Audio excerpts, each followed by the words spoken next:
Hace muy poco he presentado a Ernst Cassirer alabando el ejercicio de honestidad, el enorme ejercicio de honestidad intelectual que hizo al final de su vida escribiendo dos pequeños libros, dos ensayos, sí, porque es como el ensayo sobre el hombre de Pope bueno, el ensayo sobre el hombre y el mito del Estado, que de alguna manera compendiaban, explicaban los miles de páginas que había escrito previamente. Un ejercicio de honestidad similar podemos ver en Benjamin, que en sus últimas obras, más breves, corrige todo lo que haya podido, en todo lo que haya podido resbalar y desviarse antes.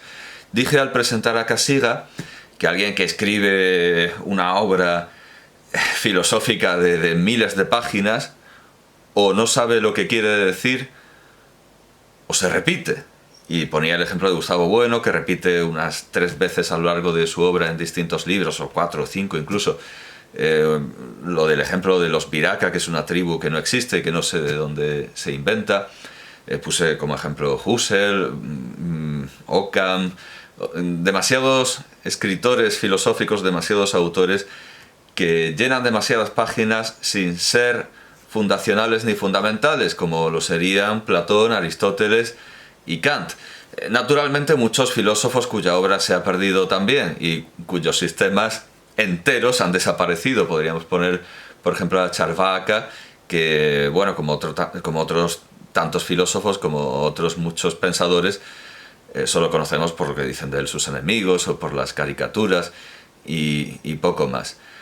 Pero es que durante mucho tiempo fue un mérito ser un palizas. Fue como el sumum, el culmen de la filosofía, el ser un palizas. Es perfectamente normal que en un mundo en el que había mucho tiempo que perder, no había televisión, no había que leer a miles de clásicos porque los clásicos eran muy pocos. Es perfectamente normal que en la antigüedad y en la Edad Media estas obras extensísimas se vieran bien. Aún así, Marcial se espantaba del volumen de la obra de Tito Livio y San Isidoro de Sevilla de San Agustín. Es perfectamente comprensible que los autores medievales, renacentistas y hasta los barrocos escriban larguísimos tratados. Podemos pensar en Suárez, podemos pensar en Hobbes, ¿de acuerdo? Escriben tratados muy largos donde van... Sin embargo, no son tan largos como los tratados escolásticos de Santo Tomás o los tratados de filosofía medieval de Occam. Sin embargo, el que persista la idea de que el que escribe miles de páginas es un gran filósofo, escriba lo que escriba, por escribir miles de páginas, es un disparate, es un dislate, es todo lo contrario. El buen filósofo es el que reduce su obra a algo que puede ser leída por un ser humano. Si no, parece que están haciendo catedrales para que las vea Dios, desde las alturas, desde los cielos, y no los seres humanos. El filósofo al que quiero presentar ahora... desde luego, se le puede alabar también su honestidad intelectual, porque solo tiene 6 libros, de los que me faltan 2, porque, en fin, me había dicho, sí, ya tengo todo Nozick. No, tiene 6 libros que son Anarquía, Estado y Utopía, de 1974, Las explanaciones o explicaciones filosóficas, de 1981, La vida examinada, de 1989, La naturaleza de la racionalidad, 1993-95, y Los problemas, los puzzles socráticos, de 1997, que no tengo, y Las invariancias, o invariaciones, la estructura del mundo objetivo, 2001-2003. Es una gran carencia, es una gran ausencia, porque en la última entrevista que concedió, que está en la página de libertarianism la voy a enlazar, por supuesto. Bueno, libertarianism.org.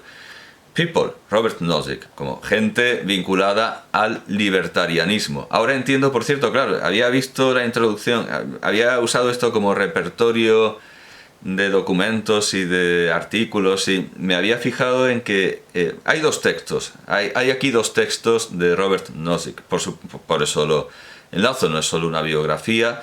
Un comentario se puede encontrar en cualquier enciclopedia de filosofía, yo que sé, en Stanford, imagino. Aquí hay textos, aquí hay dos textos importantes y relevantes de Robert Nozick. La última entrevista que concedió a Julián Sánchez el 26 de julio del año 2001. Y claro, aquí, claro, efectivamente me extrañaba que en la presentación de la entrevista, como cosa principal y más importante, dice: en esta entrevista final antes de su muerte en 2002, Robert Nozick cubre un amplio rango de temas, incluyendo su supuesto repudio del libertarianismo. Claro, ¿y por qué les importa tanto esto? Claro, porque es libertarianism.org y quieren hacer constar que es uno de los suyos, uno de los nuestros. En realidad, Nozick es bastante suyo, de sí mismo. Pero bueno, vale, les importa mucho eso. Y el otro artículo es un ensayo de 1998, de 1 de enero de 1998, titulado ¿Por qué los intelectuales se oponen al capitalismo? Y el resumen con el que se introduce es: los intelectuales del ala izquierda, la animosidad contra el capitalismo de los intelectuales del ala izquierda se debe a la diferencia en el valor de los juicios entre las escuelas formales y la sociedad capitalista. Bueno, no aclara mucho, pero bueno, son dos textos importantes que se pueden leer de manera gratuita en libertarianism.org. Y en esta entrevista final con Julián Sánchez, al final le pregunta, claro, son casi las últimas palabras, al final le pregunta si está contento con sus libros, y dice: mucho. De mis 6 libros, bueno, le pregunta por su último libro y si está contento con él, y dice: mucho. De mis 6 libros, pienso que los 3 que son intelectualmente más estimulantes son Anarquía, Estado y Utopía, Explanaciones filosóficas e Invariancias. Es decir, ponía su último libro, Invariaciones, a la altura de sus 2 primeros libros, que por supuesto es por donde voy a comenzar el análisis. Y a mí me falta, pero bueno, está en archive.org y se puede leer en formato digital con el clásico préstamo bibliotecario. Pero curiosamente encuentro muchísimos más libros. Sí, aquí está. Tiene unas 400 páginas, es extenso. Encuentro muchísimos más libros sobre Nozick que de Nozick, pero sobre todo, y esto me ha sorprendido mucho, hay muy poco material audiovisual de Nozick. Hay bastante sobre Nozick. En YouTube solo he encontrado una entrevista del año 1990, que tampoco dura 55 minutos, dura 1 hora, una entrevista del año 1990.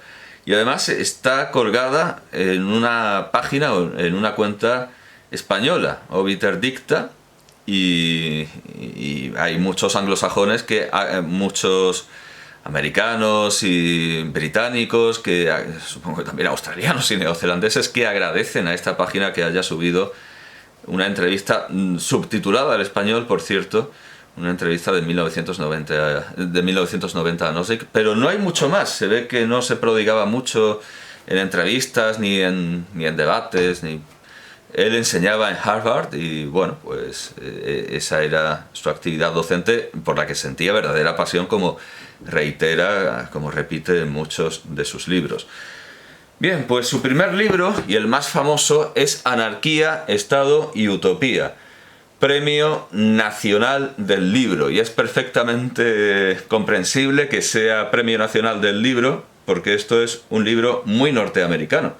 enormemente norteamericano. Ya desde el principio nos viene a plantear que esto es un desarrollo de la Revolución Norteamericana, porque empieza diciendo: los individuos tienen derechos y hay cosas que ninguna persona o grupo puede hacerles, y entre paréntesis, sin violar sus derechos. Es decir, parte de la idea de la Revolución Americana, aunque tiene raíces italianas, tiene naturalmente raíces naturalistas españolas. De hecho, de alguna manera esto se puede considerar, bueno, con un ejercicio de imaginación, un libro en cierta medida español. Si es norteamericano, tiene que ser español, por alguna vía, porque está pensado en Palo Alto.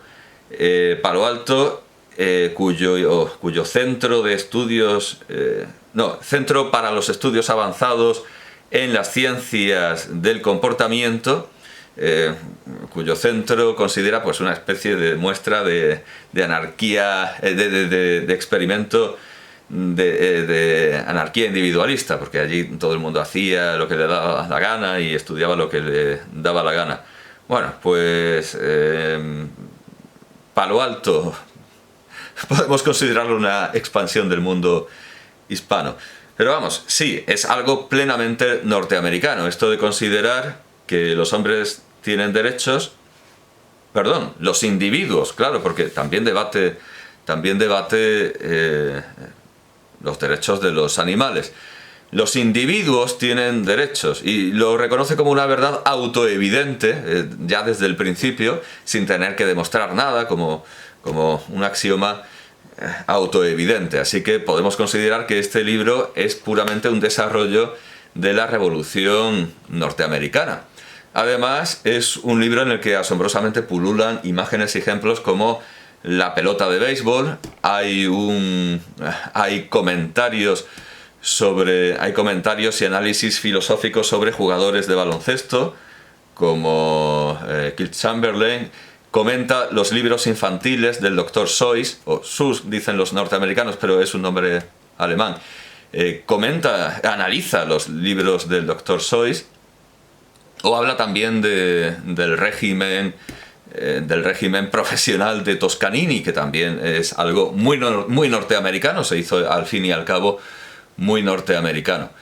Con todo, a pesar de que analice libros infantiles, este no es un libro adecuado para alguien que se está iniciando en la filosofía, porque hay muchas cosas que se dan por sabidas. Por ejemplo, empieza hablando de minimax y maximax sin aclarar lo que es, usa a veces lógica formal, requiere un amplio rango un amplio conjunto de conocimientos previos. Al final la idea, por supuesto, es muy sencilla y está muy bien expuesta. Él defiende el estado mínimo y condena todo aquello que se salga del estado mínimo y ubica la utopía en ese estado mínimo. Sus fuentes pueden considerarse... Claro, y digo sus fuentes porque es muy norteamericano, está muy anclado a la filosofía contemporánea, y sus fuentes pueden considerarse precisamente quienes han revisado su libro, que son filósofos contemporáneos. Y por ejemplo, él siempre tiende al ejemplo contemporáneo. Por ejemplo, cuando habla de crear de la nada o de la materia inorgánica un ser humano adulto completo, piensa en la ciencia ficción que le es contemporánea, y no piensa, por ejemplo, en la leyenda del homúnculo de Arnaldo de Villanova, o en Goethe, no, piensa en la ciencia ficción contemporánea. Curiosamente, al tratar específicamente de la imagen del homúnculo, piensa en la ciencia ficción contemporánea y no en los muchísimos ejemplos antiguos.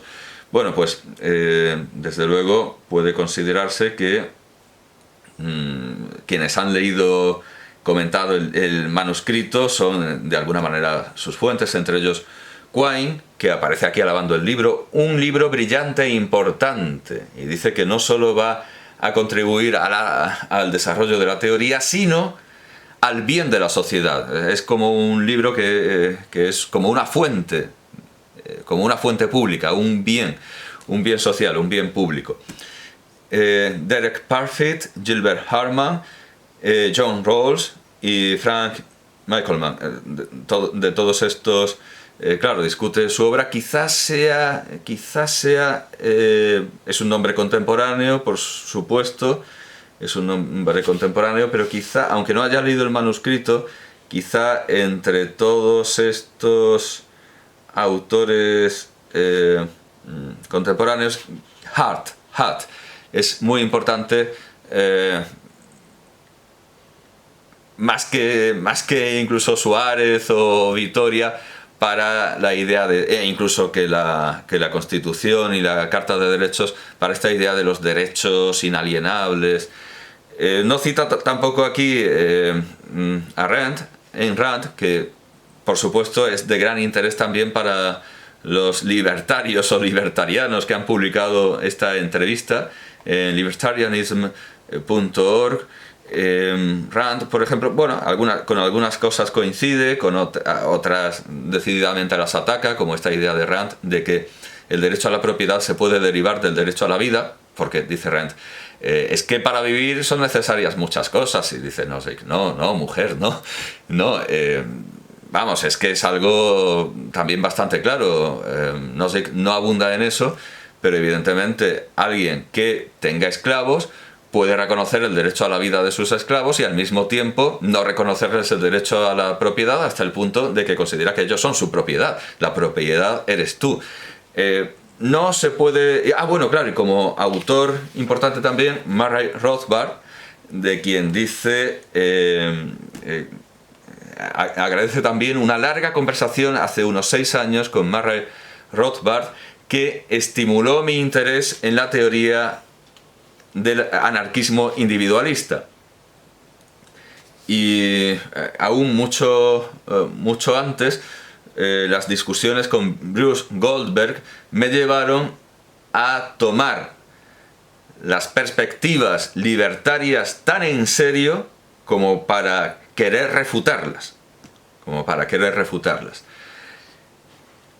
Y bien, como digo, es fruto ante todo de discusiones con filósofos contemporáneos, desde una perspectiva contemporánea. Él tiene su idea, pero hay un debate muy enriquecedor. Aquí no se da lo que ocurre hoy, que no, yo voy a tope con Ayn Rand y todo el mundo está ciego siguiendo a su maestro. No, aquí se debaten perspectivas con el riesgo de poder asumir las del contrincante o la del filósofo con el que no se está muy de acuerdo. Hay siempre un tono, como digo, enormemente contemporáneo, fundado en ya no mitos platónicos, sino lo que ahora los doxógrafos contemporáneos dan en llamar experimentos mentales. Es un libro lleno de experimentos mentales propios y ajenos. Propios como bueno, probablemente el más famoso que aparece en la página 41, el más famoso quizás sea el del monstruo del utilitarismo, que es un monstruo que haya utilidad propia en matar humanos. Y bueno, puedo leerlo, claro. La página 41. La teoría utilitaria se ve embarazada o en dificultades por la posibilidad de monstruos de la utilidad, monstruos, bueno, se ha dado a llamar monstruos del utilitarismo, pero dice monstruos de la utilidad que alcanzan ganancias enormemente grandes de utilidad a través del por la vía del sacrificio de otros y de lo que esos otros pierden. Este es el experimento que tantas veces ha aparecido embellecido y contado de otras muchas maneras, pero bueno, es tan sencillo como este. Luego viene otro experimento mental famosísimo, que es el de la máquina de la experiencia, que también remite a ese mundo de la ciencia ficción contemporánea y que, digamos, que encuentra un eco en la metáfora, en la imagen, en el experimento mental, pero que viene a ser un mito contemporáneo de los cerebros en una cubeta de Hilary Putnam. Es muy similar. Sin embargo, esto no quiere decir que Nozick sea un filósofo que ha salido de una de una alcantarilla de Nueva York, o que ha salido plenamente del mundo moderno. Por cierto, él nació no es un monstruo mutante plenamente contemporáneo, él nació en 1938 en Brooklyn, en Nueva York, es descendiente de una familia judía rusa, pero vamos, no está desvinculado de la tradición, todo lo contrario. Como digo, este libro en principio sería el comienzo lógico para un lector de filosofía. Yo siempre recomiendo que se empiece a leer la Política de Aristóteles, que es más sencilla, y luego las obras de alta filosofía, la metafísica, propiamente la metafísica, que es precisamente a Aristóteles a quien se le asigna este título que él no pone y que tiene un significado mucho más prosaico. Yo recomiendo empezar por la política, que es lo fácil. Sin embargo, este libro no es tan fácil, requiere, como digo, conocimientos previos, aunque sea divertido y haga análisis filosóficos de cultura popular, como los libros del Dr. Seuss, el baloncesto. Sí está, quizá, sí puede ser más recomendable, aunque es desde luego mucho más extenso. Sí que puede ser más recomendable las explanaciones filosóficas, que también fue galardonado con un premio, el premio Ralph Waldo Emerson de Phi Beta Kappa. Bueno, claro, evidentemente si aquí tenemos un premio Ralph Waldo Emerson, encontramos que esto es más espiritualista, más humanista, es un libro decididamente humanista. Y quizá el estudiante de filosofía encuentre aquí un asidero mejor que el que ofrece Anarquía, Estado y Utopía. Desde el principio, bueno, ahí nos cuenta cómo hizo el libro con los filósofos contemporáneos, pero aquí, en el epílogo, ya nos habla de su infancia. En un epílogo que debe estar por aquí. No, estas son las notas. No, estos son las notas. Pues entonces no será en un epílogo, será en... O puede ser que me esté confundiendo de libro, ¿no? Es en este, es en las explanaciones filosóficas, creo yo, en algún lado. Bueno, la introducción es bastante larga. No, creo que me estoy equivocando. Notas, la filosofía como forma de arte. No, aquí termina. Sí, me he equivocado de libro. Puede ser muy posiblemente claro, es que los ordené por orden cronológico y cometí un pequeño error. Así que tiene que ser... Ah, sí, claro. En este de título plenamente socrático, como lo es su penúltimo libro, Problemas Socráticos, o Puzzles Socratic Puzzles, de 1997, Puzzles Socráticos, Problemas Socráticos. Bueno, pues evidentemente este título también es socrático, una vida examinada, que es la vida que merece la pena ser vivida, según Sócrates, y al final, bueno, esto también tiene, no tiene ya un premio, lo presentan como el ganador de premios por Anarquía, Estado y Utopía y explanaciones filosóficas, pero este me parece que ya no tiene premios, lo consideraron ya suficientemente laureado. Tiene, perdón por la confusión, tiene un epílogo al estilo de James Joyce, un retrato del filósofo como un hombre joven, y cuenta su enorme impresión por conocer con 16 años, dice, con 15, bueno, 15 o 16, dice, cuando tenía 15 o 16 años, llevé por las calles de Brooklyn una edición en pasta blanda de la República de Platón. Y ese es su encuentro con la filosofía, lo cuenta entusiasmado. Quizá sea una pista para que el filósofo como hombre joven, el futuro filósofo que se ve hoy día como hombre joven, empiece por Platón, empiece por Aristóteles, empiece por los clásicos, como él empezó, que no se lance directamente a las lecturas de los contemporáneos, que desde luego son divertidísimas y no desmerecen en nada a los grandes padres de la filosofía, pero que él empezara con ese entusiasmo con 15 o 16 años por las calles de Brooklyn, con un libro de Platón, pues ya es un indicio de que Platón, desde luego, no es un mal comienzo.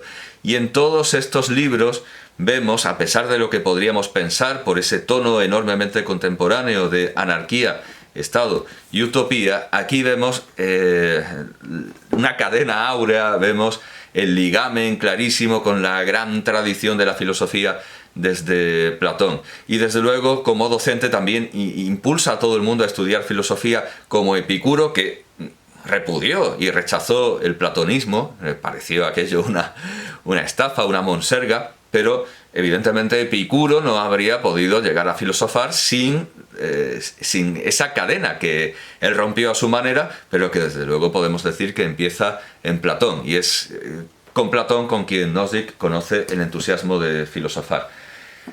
Este libro desmiente algo que luego Nozick tendría que estar desmintiendo toda su vida, algo en lo que tendría que estar insistiendo siempre, que él no es un filósofo político, es un filósofo total, como Aristóteles, es un filósofo que se ocupa de todas las cuestiones que atañe, de las que se ocupa seriamente la filosofía. Lo que pasa es que este libro tuvo tanto éxito y es tan fácil para los filósofos políticos que ya tienen los conocimientos adecuados, en tanto que estos, que también exigen conocimientos previos, pues les pueden resultar más abstrusos o menos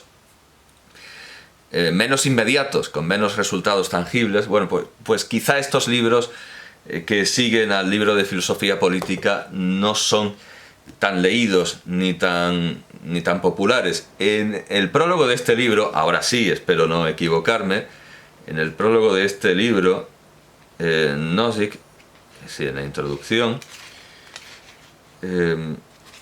Nozick dice, espero que sea aquí, es que puedo perfectamente...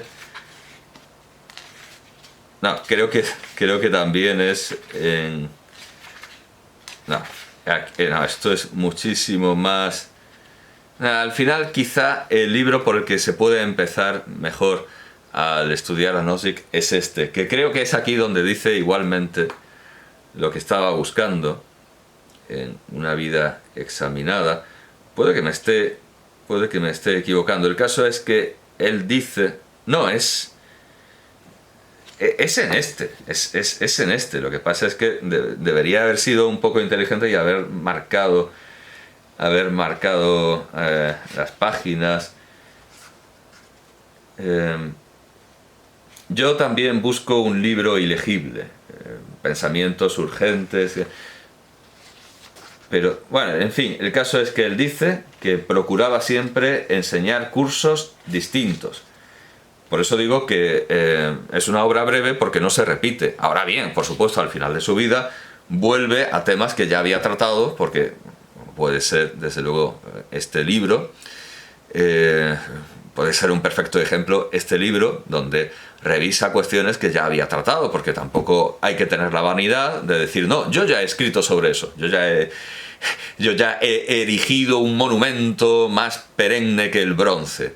No, a veces hay que revisar en la vejez lo que uno ha hecho para ver si sigue sosteniéndolo, si hay que añadir algo, etcétera, y de alguna manera la naturaleza de la racionalidad es una ampliación de cuestiones que ya trata en esta suma filosófica, pero hecha, como siempre, a base de ensayos. Él no dice, voy a escribir un tratado para revelar el mundo, no, él va escribiendo ensayos y luego ve que eso conforma un tratado sistemático, como ocurre en Anarquía, Estado y Utopía, que es más bien un conjunto de ensayos, pero que al final toma la forma de una explicación clarísima en 3 partes. Anarquía, Estado y Utopía, aunque más bien el orden sería... no, sí, primero explica la necesidad del Estado, luego los límites del Estado y finalmente, de manera muy breve, la utopía en el sistema que propone. Bueno, ahora mismo no lo encuentro, pero él dice, en este prólogo, vamos, casi seguro, que se ha esforzado por, tiene que estar en algún lado, por enseñar cursos distintos, cada año, siempre cursos distintos. Con lo que tenemos entre las manos es una visión, una perspectiva muy completa de... no lo voy a encontrar. Una perspectiva muy completa de todo lo que debe considerarse filosofía, más allá de modas, de discusiones banales,